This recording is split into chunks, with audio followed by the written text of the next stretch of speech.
मित्रमैत्रिणींनो, स्वागत आहे तुमचे प्रीती अकॅडमी या चॅनेलवर।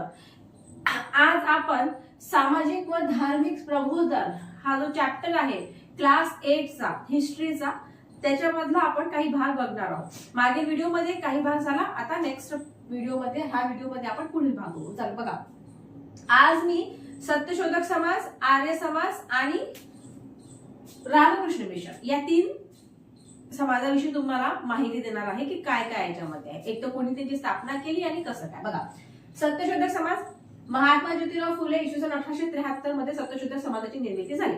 सत्यशोधक समाज जो आहे तो समतेच्या तत्वावर आधारित होता। ठीक आहे, त्यांचं तो कसं होतं, त्यांचं काय म्हणणं होतं की भाई स्पृश्य अस्पृश्य हा भेदभाव टाळला गेला पाहिजे, स्त्री पुरुष समानता पाहिजे, सर्वांना शिक्षणाच्या संधी मिळाल्या पाहिजे। ओके, आता बघा, बहुजन समाजाच्या शिक्षणाचा पुरस्कार, स्त्री शिक्षणाचा पुरस्कार, हे यांचं कसं होतं, पुरस्कार केला सत्यशोधक समाजातो। सत्यशोधक समाज कोणी निर्माण केला? ज्योतिराव फुले यांनी लिहिलेले ग्रंथ कुठले कुठले आहेत तर ब्राह्मणाचे कसब, गुलामगिरी, शेतकऱ्यांचा असून, सार्वजनिक सत्यधर्म अशा पुस्तकामधून त्यांनी काय केलं, समाज प्रबोधनाचे कार्य केले।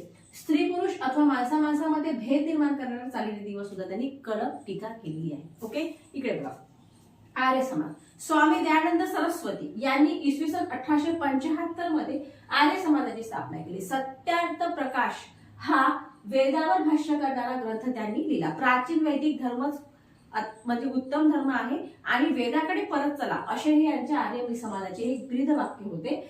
आणि त्यांचं म्हणणं होतं की प्राचीन वैदिक धर्म हाच खरा धर्म आहे, त्यात जातीपातींना स्थान नाहीये। ओके, आता बघा, या समाजाच्या माध्यमातून मग काय केलं की ठिकठिकाणी शिक्षण संस्था या उघडल्या गेल्या। हे झाले आर्य समाज। मग आहे रामकृष्ण मिशन। रामकृष्ण परमहंस यांचे जे शिष्य होते स्वामी विवेकानंद यांनी इसवी सन 1897 मध्ये रामकृष्ण मिशन यांची स्थापना केली। याच्यामध्ये काय होतं की दुष्काळग्रस्तांना मदत झाली, त्याच्यानंतर रोगी दीनदुबळ्यांना मदत, स्त्री शिक्षण, आध्यात्मिक उन्नती हे याचे कार्य होते। ठीक आहे, आता जी 1893 मध्ये शिकागो, अमेरिकेतील शिकागो येथे जी विश्व हिंदू धर्म परिषद भरली होती, त्यामध्ये त्या हिंदू धर्माचे प्रतिनिधित्व स्वामी विवेकानंद यांनी केलेले होते। ठीक आहे, आणि त्यांनी इतक्या चांगल्या रीतीने इतके उत्स्फूर्त भाषण दिले होते की त्यांनी जवळपास 50 मिनिटाच्या वर सर्व लोकांना खिळून ठेवले होते। आपल्या धर्माचं एवढं त्यांना नॉलेज होतं की त्यांनी समोरच्या व्यक्तीला खिळून तिथे बसवून ठेवण्याचं नॉलेज त्याच्यामध्ये होतं, सामर्थ्य त्यांच्यात होतं। ओके, बघा, आज आपण काय बघितलं, आज आपण सामाजिक व धार्मिक प्रबोधन बघितलं। सामाजिक व धार्मिक प्रबोधनामध्ये जे सत्यशोधक समाज, आर्य समाज आणि रामकृष्ण मिशन या तीन समाजाविषयी आपण आज बघितलेला आहे। सर्वप्रथम मी तुम्हाला सांगितलं की सत्यशोधक समाजाची जी स्थापना आहे ती कोणी केली, ती ज्योतिराव फुले यांनी केली। कोणत्या साली केली? इसवी सन 1873 मध्ये केली।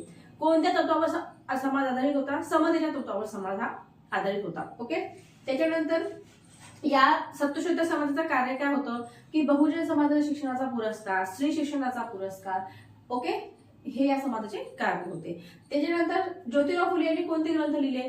त्यांनी ब्राह्मणाचे कसब लिहिलं, गुलामगिरी लिहिला, शेतकऱ्यांचा असून लिहिला, सार्वजनिक सत्यधर्म अशा पुस्तक त्यांनी लिहिलं आणि या पुस्तकामधून त्यांनी समाज प्रबोधनाचे कार्य हे केले। ओके, स्त्री पुरुष अथवा माणसा माणसामध्ये भेद निर्माण करणाऱ्या चालीरीतीवर सुद्धा त्यांनी कडक टीका केली।